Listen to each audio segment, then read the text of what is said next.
I feel like I was constantly shedding and putting on other people's coats to fit into whatever situation. And, even within my family unit, I was just different. And I just, really struggled to feel like I belonged or fit in. And I learned from a really young age what was going to get me feeling like I belonged, which is just fitting in, and I did that to the detriment of my own well-being. And, it kind of collided into my early 20s and really, brought me to rock bottom, I would say. Welcome back, everybody. I am your host, Stacey Urig, and my guest today is Carling Middlestead. Let me tell you a little bit about Carling. Carling is a Canadian queer identifying 30-something-year-old who's on a mission to share her stories with others in hopes of sparking conversation and really asking ourselves why. So hi, Carling. How are you? Hi, good morning. I'm great. How are you? Good. So the question I have for you is, ask themselves why about what? Yeah, I really think that I just challenge everybody to question everything. And, I say why, because a lot of the things that I've felt sort of like trapped within maybe societal norms or, the way that we're socialized in North America. And I've really grown up being like, but why do we do that? Why is that important? Why, and it's really helped shape my understanding of who I am today and how that, really impacted me growing up. Yeah. So where did your why come from? Where did the questioning come from? How does it, from what experience did you have in your life where you realized that was something you should be asking? Yeah, I think my whole, childhood, I was really struggling to fit in and be accepted socially in my family, professionally. I felt like I was handed this guidebook of how to be accepted and what I needed to do to fit in. And I was doing all of these things and checking off all of these boxes, and it didn't feel right. So even though I was, that was what resulted in external validation, it didn't feel right to me. I didn't feel like it was enough for me. And I really started questioning, why does success equal college, career, marriage, house, SUV, kids? Yeah. Why is that success? And why isn't success somebody who's just happy and contributing to society and making a difference in this world? You know what? It's so interesting that you shared it that way, because this morning over coffee, I was doing what I do, which is usually scroll social media while I'm having my coffee. And then I do Wordle and a short New York Times crossword. And as I'm going through Facebook, I came across an image of Heath Ledger. Now there are two actors that have left this universe, left this plane, if you will, that I just absolutely adored. Both left in depths of depression, being numbed out with substances. And one was Heath Ledger, and the other was Philip Seymour Hoffman. And it was a picture of Heath Ledger. And it said something to the effect of what you just said. We often want to know where somebody went to college. We ask them if they're married. We ask them about their job, but we rarely ask someone if they're just happy. Yes. Right? So it struck me as interesting that you were talking about, always trying to fit in. And I often have this conversation with clients because it's not uncommon where someone's sitting on my couch or across from me in Zoom where, part of what has them feeling so stuck and coming to me is they just never feel that what they do is enough. And we talk so much about the difference between who they are versus what they do. And how within their families, they at a very, very young age recognized they didn't feel that they belonged. And so they started trying to fit in. And I'd love to share with the audience what my take is on that. And then I'd love to hear your take on that. I was reading Daring Greatly by Brene Brown 10 years ago. And it was the first time I really saw in words what I've always known and felt, which is there's a huge difference between belonging and fitting in. And it's pretty simplistic though. Yes. Belonging is I show up in my true authentic self and I am accepted as is, wholeheartedly, holistically, no questions asked. Come on in. Fitting in is assessing the situation, recognizing that there's a piece of myself that may not be accepted, and I'm willing to shed it in order to be a part of the whole. Yes. Okay. So hearing that, how did that resonate with you growing up? Did you feel that you authentically, holistically belonged as you were? Or did you have to shed an authentic piece of yourself in order to be accepted as the whole? Yeah, I feel like I was constantly shedding and putting on other people's coats to fit into whatever situation. And, you know, even within my family unit, I was just different. And I just, you know, really struggled to feel like I belonged or fit in. And I learned from a really young age what was going to get me feeling like I belonged, which is just fitting in. You know, and I did that to the detriment of my own well-being. And, you know, it kind of collided into my early 20s and really, like brought me to rock bottom, I would say. So can we talk specifics? So paint us a picture of what it was about Carlene that was different. Yeah, I think I was, being the youngest of two kids, I think I could see very early on that my sister fit in and belonged perfectly as she was. And that showed up in, you know, being rewarded by attention, you know, really intentional attention from my parents and quality time with them. You know, my dad loved music and my sister loved piano and music and singing, and therefore they bonded over that. And I tried, but I am not as musically inclined or gifted. And, you know, I didn't really get that same feedback. Or, you know, a good example is I just started imitating what my sister would do. She was obsessed with New Kids on the Block. And so I learned, you know, by 8 that if I was obsessed with New Kids on the Block, I got at least sort of like you know, a little bit of the same attention that she got. And when she started dating, you know, my dad was over the moon and he got to play the role of big protective dad and, you know, intimidate these boys that came around. And I was so desperate for that attention that even though it didn't feel right to me, it didn't feel like it belonged in my body. You know, that sort of, I don't know, rhetoric of, oh, bringing a boy home and your dad showing off his shotgun, you know, like that. I don't know. I think it's sort of what would you have rather been doing?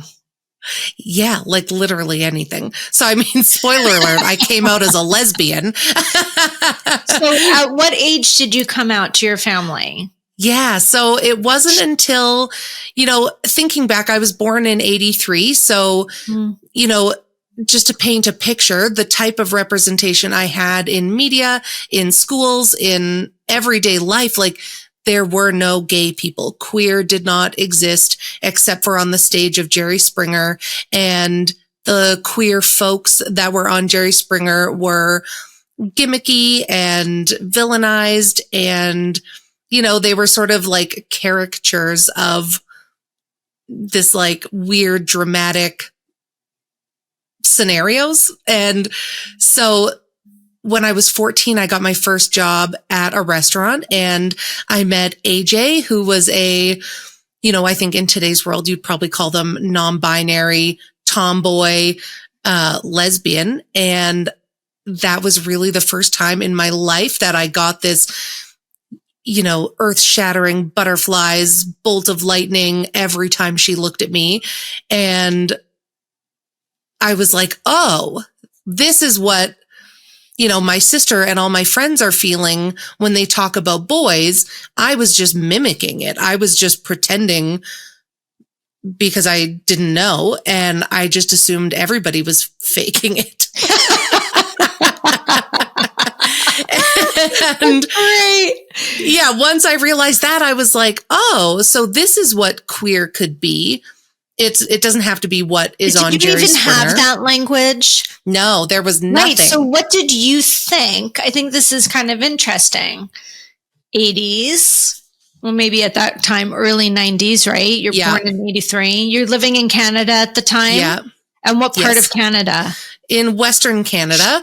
But certainly like all of our media, in terms of TV shows and music and talk shows, like Ellen I can't remember what year Ellen came out. Probably hadn't come out yet. That would have been like mid to late 90s. Yeah. So if you didn't have language to it, I'm going to ask an interesting question here. Did it feel wrong, or did you think it was wrong? It didn't feel wrong until I was told it was wrong. So I didn't have, and without words and language, like this whole don't say gay bill, like in Florida, for example, just because you don't talk about it doesn't mean that it doesn't exist. And I think my story really highlights that, because it existed. In hindsight, I can think back to being in kindergarten, grade 2, grade 5, and having crushes on girls, but not really understanding, because the only language being spoken to me was, who's your boyfriend? Oh, do you have a crush on him? You're so pretty. You're such a flirt. And I didn't know what that meant, but translated to, after I got the language, I realized that, oh, I did have all those things, but it was like towards girls. And so once, I started dating AJ, and it was earth shattering, and I'd never been so happy, and just this feeling of euphoria, just feeling like I found somebody like me. I went to my stepmom. So I was 14, and I'm like sitting in a minivan, and I said, don't tell my dad, but I'm gay. So I knew that.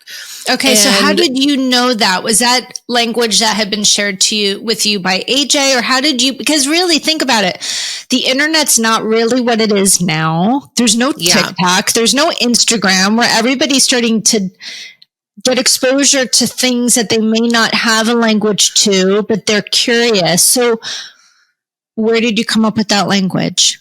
Yeah, I think honestly, like I credit Jerry Springer, like, because we would watch that show. Like, what a statement! But he would use the words gay and lesbian, fair. Like homosexual, and so I knew that wasn't me as how I saw it watching the show. But once I could translate it and have this experience with a peer, who used that language, I was like, oh, okay, like that's the word that I am then. So how was that received? So my stepmom, I think, was just kind of neutral about it. She's great. And I told her not to tell my dad. She did tell my dad. And my family does this really cute thing where we don't talk about anything. We just sweep it under the rug. And I just remember don't my ask, dad. Don't tell. Yeah, exactly. Family style. Yeah. And I just remember my dad saying, you're too young to know what any of that means. And then, we just left it at that, and it was never spoken of again. You know what's so interesting about that? If your dad liked a girl at 14, who's going to tell a 14-year-old boy, oh, I know you think you like girls, but you don't really know. You're not really old enough to really know what that means. Yeah. No one's going to do that. No. In fact, like after just before AJ, I was dating this boy named Alan, and my dad was so excited, and everybody was like celebrating me and talking to me, and I got to be the center of attention around the dinner table, and that was what I wanted so badly. So then, to contrast, when I met AJ, the next year I'd be going into high school, and for a lot of reasons, but I think it's interesting that my parents chose a Catholic high school to send me to. I'd been going to public school until then. And, that's where I learned abstinence only and leave room for Jesus. And, like that kind of, I say I got put back in the closet, and I think it's not, my parents did the best that they could with what they knew. And I think their reaction came from fear, and a fear of me being bullied or mistreated or weird. And they just wanted me to sort of check off the boxes and follow the guidebook of, social norms and be happy so that I had a good life. That, I do think that is what they're... Do you think it was rooted in a desire for you to be safe? Yes. Yeah. I love the fact that you said they did what they could with what they had when they had it. I love working with people on intergenerational trauma, right? And generational trauma. And sometimes, as children, we don't want to accept the reality that our own parents are limited. Yeah. But there is no fucking guidebook for this. So you know what you know, and you know what you've been exposed to. Yeah. Like my parents were just products of how they were socialized. That's my which point. Were my grandparents, and they were just products of how they were socialized. And, and it goes down the list. My parents met at 14 and 15, got married at 18 and 19, started having kids. Like they just did what you were supposed to do. Yeah. They bought the house, they got the van, they had the kid, But were they happy? No, I mean, well, they got divorced, because I think, if you think about who you were with at 18 or 14, like I'm not the same. Enough, you're coming out at 14, yeah, and you're automatically being told you're not really old enough to know. Your dad married the person he started dating at 14, and he's likely not saying this to your sister, who at 14 or 15 is bringing home a boy. Yeah. And that's not the language, right? Yeah. So you end up going back to Catholic school, which is kind of a closeted situation, because could you be out in that school? No. And in fact, like the amount of people that I went to high school with that are now queer, like we were all just a bunch of closeted, I found the drama group, we did theater and, like those were my people, but we still didn't talk about it. We still, just kind of tried our best to fit in. And then, a few years after high school, everyone started getting married. I think I was a bridesmaid, 3 or 4 times in 2 years. And a lot of them were like high school sweethearts, and, they were doing what their parents did. And I could see how celebrated and accepted they were in checking off this timeline, these boxes of predetermined, what's success. And it's like I disassociated and just had a conversation with myself that said, okay, well, I guess it's time to, shape up and find a husband, which is so wild to me. I think it was a subconscious conversation. Did you think of yourself as like an extreme rule follower? I think at that time, I should say. Yeah, I think I was so desperate to fit in. I was bullied in junior high, and, my sister always got like the literal joke in our family is that my sister was the golden child. And so I was just always either bullied or pitted against my sister, who was, not pitted against, but maybe compared to my sister. I understand. And so it was always my identity to do whatever I needed to do to fit in. I mean, if I can just stop you right now, because I can't stress this enough. I have a sign right behind me. It's right here. For those who are watching it on the video, it says trauma is never the event. Trauma is how an experience is interpreted and remains in your mind, body, and psyche. It's the experience. Now, at no time, Carling, are you talking about abuse? Are you talking about acts of violence? Are you talking about acts of aggression? And as a trauma educator, I am constantly trying to hone this message, which is trauma doesn't have to be these massive thunderstorm, big T situations where everybody who recognizes it can see it as something that would be very uncomfortable and can feel very traumatic. Trauma is never the event. It's the way the event is interpreted. So anything that leaves us on a consistent basis, so there's a long duration, a long frequency, a pretty good intensity of feeling unseen, unheard, insignificant, unimportant, leaves us assuming and making the distinction and making the belief that we are not enough. And when we're young, really, it's not even just when we're young, but it starts when we're young because we have no way to resource ourselves. We just have a handful of needs that need to be met in order to stay alive and to feel out of threat. We need to be fed and hydrated. We need to have safety. Okay. We need to know we're going to be protected emotionally and physically with a structure. But more importantly than anything, we need to know that we belong. Not fit in, belong. We need to know that our inherent innate need for connection or hardwiredness for connection that makes us uniquely human will be met.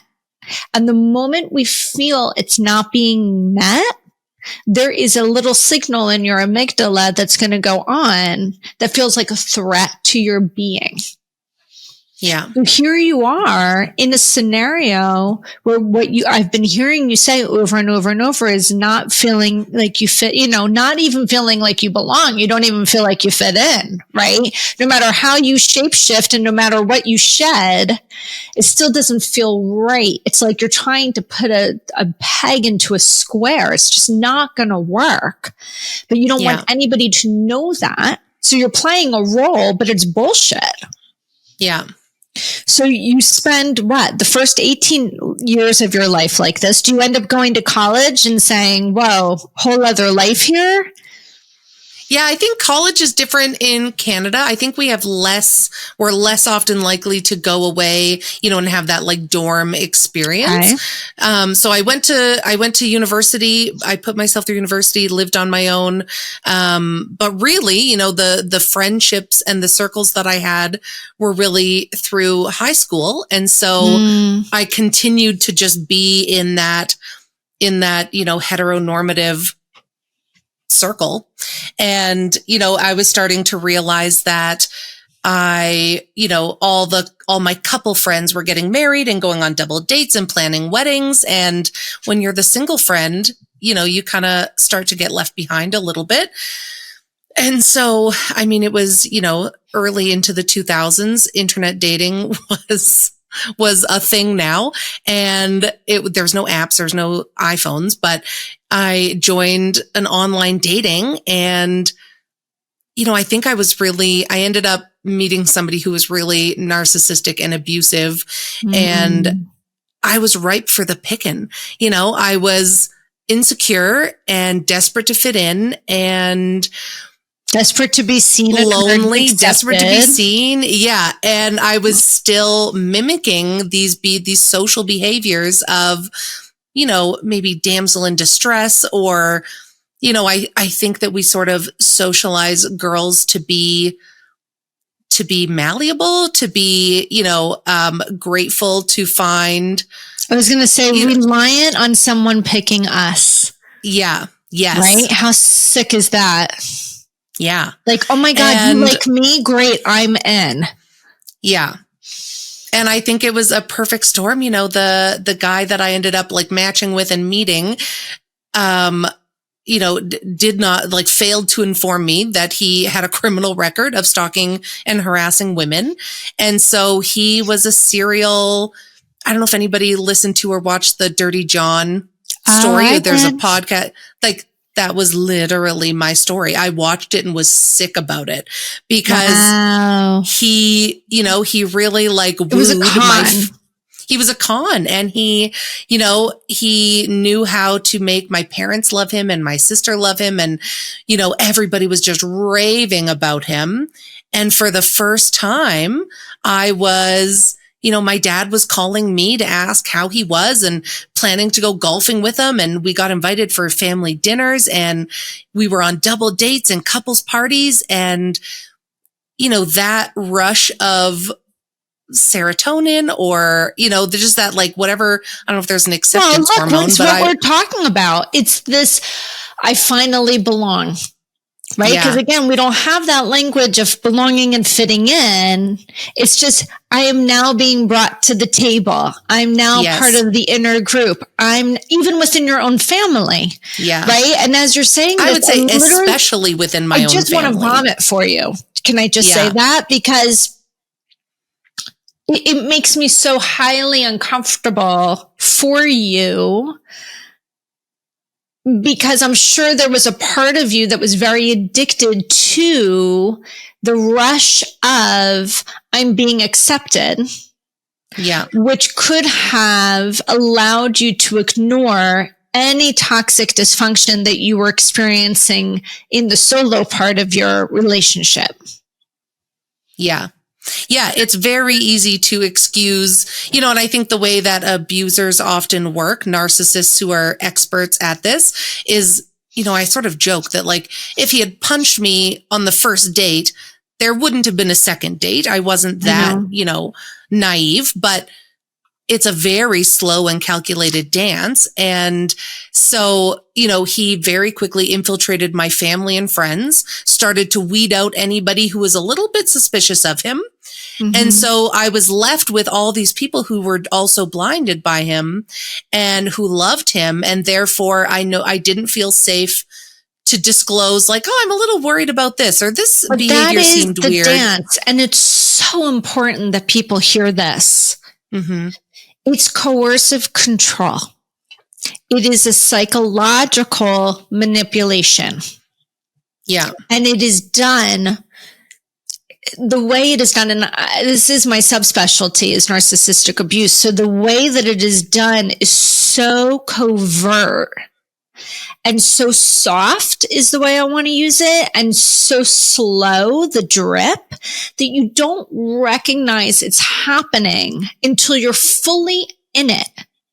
And just like you said, now the outcome is you're starting to maybe get the red flags, and you've probably had the red flags all along, but now they're so big, you can't ignore them.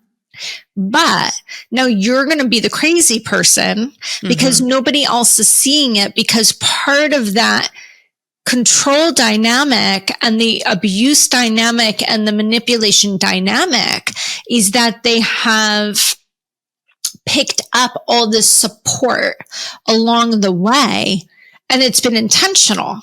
It's conscious. They've built this ecosystem where everyone's now going to say to you, don't be ridiculous. You are so lucky.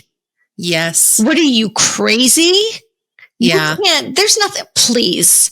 You don't know what you're talking about. So not only are you being gaslit by your partner, but you're being gaslit by all the other people who have been part of the plan and manipulated, and they don't even know that they're being played. So how did that play out for you? How long were you got married? Oh yeah, big old wedding. Wedding. And how long were you guys married?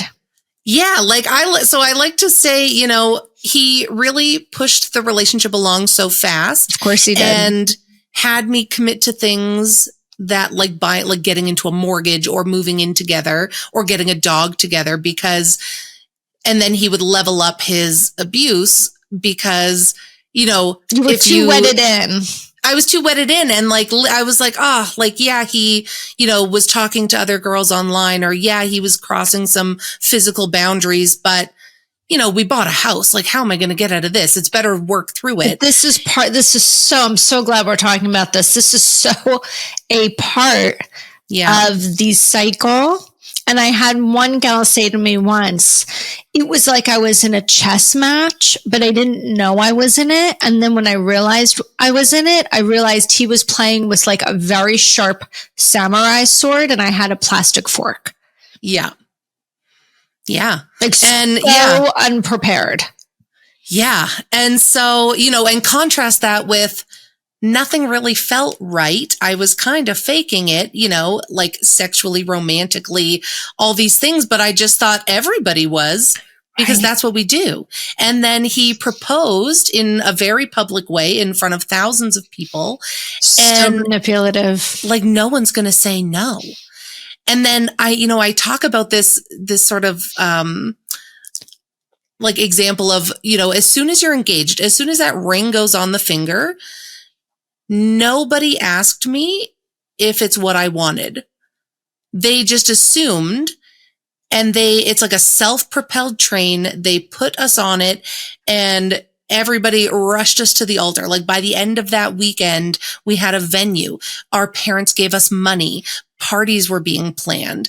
Like, suddenly everything I ever wanted in terms of acceptance and love, I was literally being showered with gifts, and like that felt so good. And I was being congratulated, and, the masses were celebrating. Even people I didn't know were coming up to me and congratulating me, like, because somebody asked me a question and I said yes. Like that. Why is it so celebrated? First of all, why does the man have to ask somebody for permission to ask for marriage? Because I am not property. I have legal rights to vote and I can own property. This kind of goes into the whys. I think it's really important to say these things. But like, I was just following along because I was promised this idea of total acceptance if I just checked off these boxes. And so, checking off is what I did. And, even the day of the wedding, it was kind of comical because we overslept, got lost getting to the church. The arch fell on us as my parents walked me through. Like, the universe was, I'm not religious, but somehow for some reason we had to get married in a church. The universe was literally trying to stop this. And everything in me was just like, this is not okay. But I convinced myself that, 50% of marriages end in divorce. I'm going to give it my best shot and we'll just see how it goes. And what I didn't anticipate was that who I was marrying was a convicted criminal and had more years of experience in getting away with horrific crimes than most of the police that were, brought in to, every time I called the police. And we were only married 9 months, and I finally just one day was like, I cannot do this.